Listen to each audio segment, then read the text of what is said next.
Just yesterday, several churches marched down Market Street in Chattanooga, protesting the killing of black men by those police officers in Louisiana and Minnesota. Tonight, News Channel 9's Alyssa Sperato revisited some of those protesters 24 hours after the march. She tells us if their views have changed since last night's events in Dallas. Alyssa.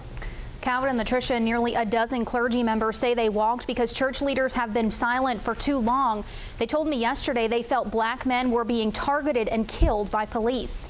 Hands up, don't shoot! At Thursday's protest, Jonathan Hyde with First Christian Church marched down Market Street, speaking out against the events in Louisiana and Minnesota. That cop had the privilege, and a lot of cops now have the privilege to serve as both jury, judge, and executioner. 24 hours later, today I don't know the words to say. What's changed? 5 police officers killed at a protest in Dallas, targeted because of their badges and the color of their skin. But I do think that yesterday, at least for me, was a very emotional kind of 24 hours of just kind of seeing something that I'm tired of seeing, and that is civilians that are unarmed being shot by law enforcement. But at the same time, I am also equally tired of seeing police lives being taken by criminals. Hyde says despite his strong words on the streets of Chattanooga, he will always support those in blue.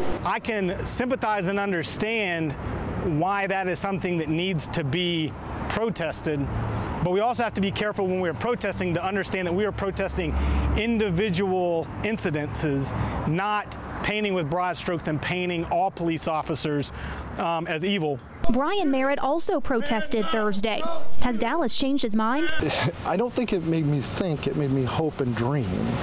And I would love to see a world where we don't have a necessity of peace forces or peace officers. Jonathan Hyde says it starts with individuals understanding even though they may differ on their views, they need to find a common ground and stand on it so they can talk about those differences. Latricia. Alyssa, thank you. There are more peaceful protests planned for this weekend.